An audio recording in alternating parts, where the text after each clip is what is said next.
Carriers were reworked in a huge way this week, and we have seen the most unbalanced gameplay since the game was launched. Without a doubt, not even close. Let's put it into perspective just how broken carriers have been this week. Myself, a non-carrier player, I haven't played a CV since Ark Royal came out. That was almost 2 years ago. I was able to clear 215,000 damage in just one game while figuring out what buttons did what, and was able to set my all-time damage record in Hakiryu in less than 10 games. That's nothing. Real CV players were out there putting up 400,000 damage, of which we are going to see in the background here as we talk from Demo. He has a YouTube channel. You can go check it out in the description below. This week, the only real option against a carrier was to run. Now, Wargaming has responded with an emergency hotfix that we're going to cover here in a moment. It's unprecedented. Wargaming never does mid-update patches like this, so it just tells you the how real the problem was. Is it going to actually fix it though? That's the question. Now, being me, the voice of reason, the first thing I would point out is in the original patch notes, it says very clearly, we may make a few adjustments based on how well the balance changes perform, and of course, your feedback.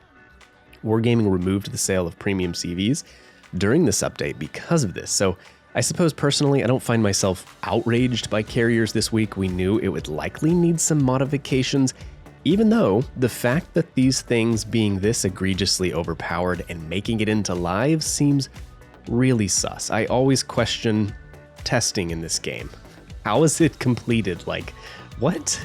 One game in these things, and I knew as a non-carrier player just how powerful they were.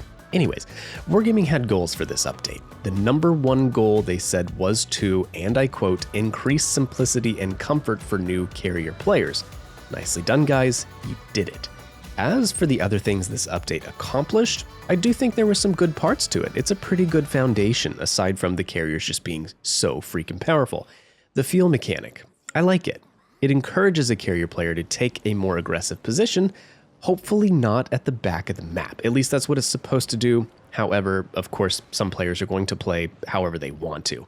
But if you're at the back of the map with your CV, you're likely only going to be able to get one drop off or be able to focus ships on your side of the map. So I think it's a positive change to try to get carriers more involved rather than just launching planes from 32 kilometers away.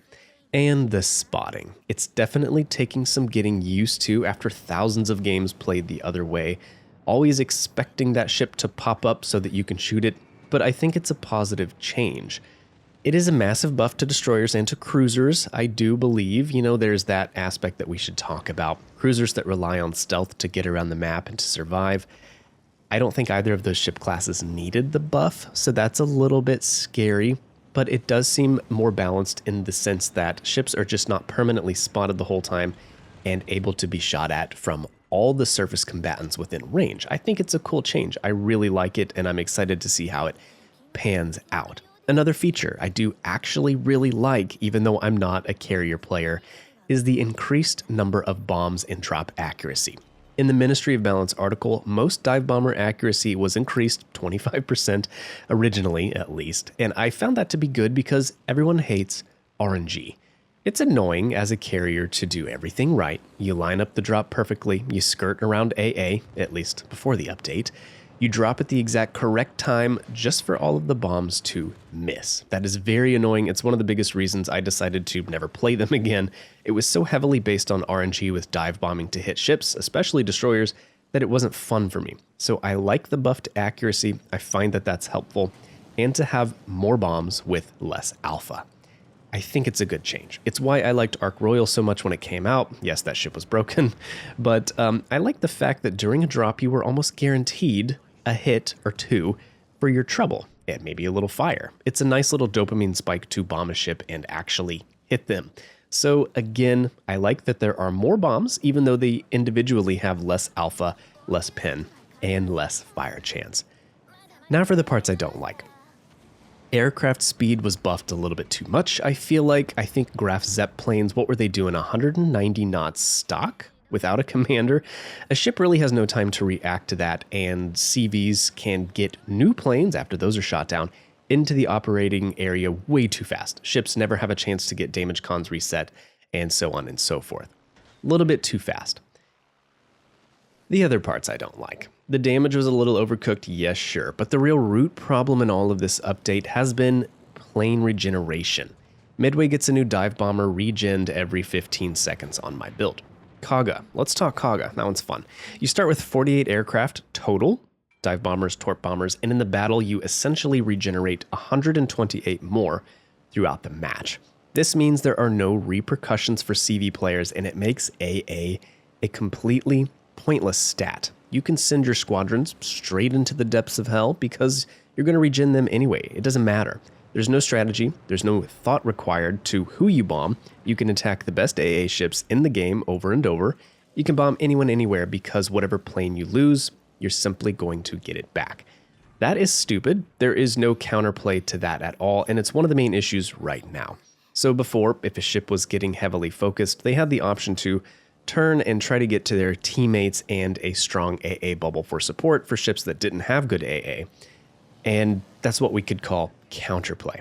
Well, now, if a CV doesn't have to fear anti-aircraft fire at all, and it doesn't matter how many planes they lose, they can fly their squadrons straight back to that ship and focus it over and over again for permafloods, permafires, or simply until the ship is sunk. And there's nothing you can do about it, really. Carriers always having full squadrons to take off with throughout a match is a major problem as I see it. Now, on to the discussion of AA. Speccing into anti-aircraft for your ship is something I only ever did on a few ships. Rochester, Iowa, for the memes. It costs a lot to spec full AA. On battleships, you're leaving accuracy on the table, reload, damage, concealment, tankiness, all of that. All for the probability of not even playing against a CV, or maybe not even having the CV fly a single plane to your side of the map. That's the gamble of AA builds. It's part of the game.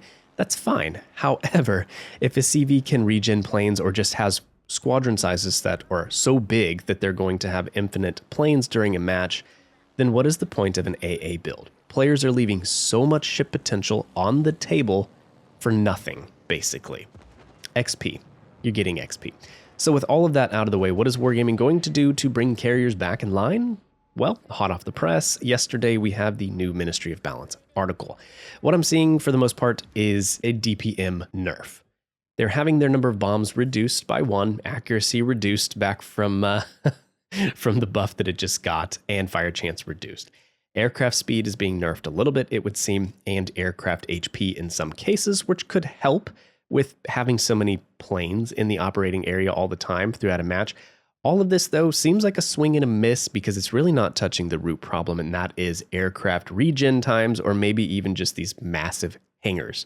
Now, it's not to say plane regen won't be touched in the next balance changes. Sure, I get it. Start with nerfing a little bit and see if that brings about the positive changes we want and then go from there. Yes, in my humble opinion, though, I would have started with plane regen rates and then toned the damage down from there. Let the individual strikes be more powerful, but make the CV player have to think about when and where to strike. This gives enemy players a chance to counter it. If that CV wants to attack me in my Minotaur with 8 kilometer AA and 700 DPS, fine, let them come. They're going to lose their whole squadron and they won't be able to keep that up the whole match. That way there is some strategy to this whole thing, and there is a point of AA builds.